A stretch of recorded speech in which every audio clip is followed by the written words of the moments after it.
Monaco is a notoriously hard track, but this Grand Prix, what was going on? It pretty much had everything, so let's get into it. The good, the bad, and the ugly from the Monaco Grand Prix. Kimi Antonelli dominated that Grand Prix. He acted with composure and did not crack under pressure. He had such a lead on the Ferraris, and it was a shame he lost it to the red flag. However, upon the restart, he got it back anyways. He had the speed and the focus to tackle a Monaco Grand Prix. At one point, I wasn't even worried about him. I was more concerned about what was happening in the midfield. This guy was lucky to be so far ahead because so much drama was happening in that midfield. George stuck behind Isaac Hadjar, who was having engine problems, and a similar issue happening with Lando Norris and Pierre Gasly. There was so much happening in that race, and the one thing that remained consistent was Antonelli in the lead. Credit where credit is due.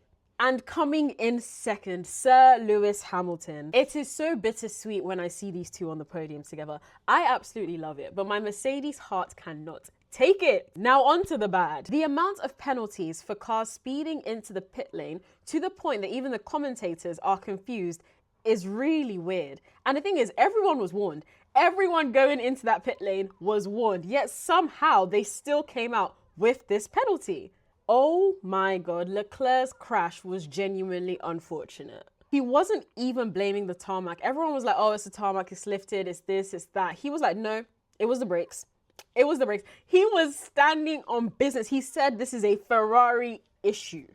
He said he looks like an idiot, but genuinely, I disagree. Leclerc was third and managing the race really well. Several forces were acting against him. He had Lewis in front of him, he had Kimi Antonelli, he had the issue with the brakes, he had the tarmac. He just had the whole hype of Monaco Grand Prix and how everyone was saying, oh, it's his home race, so he has to do well, this, that, and third. I think he managed it really well, and it was such a shame that he lost it right at the end. But at the end of the day, the man made it very clear that it was a Ferrari issue, so. The ugly, oh my God. Let's get on to the ugly. When Hülkenberg hit Sainz, I was like, oof. And then when I saw him turn around, I was like, what is going on? And that was from Colapinto. That is so peak. I was genuinely looking forward to both Williamses finishing with points. Now, for me, the ugliest part, George Russell, and once again, finishing behind Kimi Antonelli.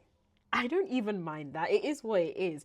It's just the manner in which it happens. George's penalties, okay, fine. There was miscommunication as he was entering the pit lane between the engineers, between everyone who was involved. You know what? I get it. But the fact that he missed the penalty and then had just not serving the initial penalty, it then leading to another penalty, to the point that you drop down out of the points in a year that was supposed to be your championship year, is horror. It's absolute horror.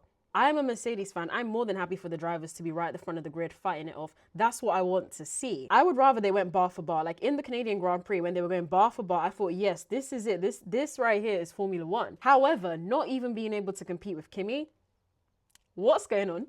What is going on? It is just not going this man's way. You know what? We go again in Barcelona, but it's safe to say that Monaco really was something this year. Follow for more.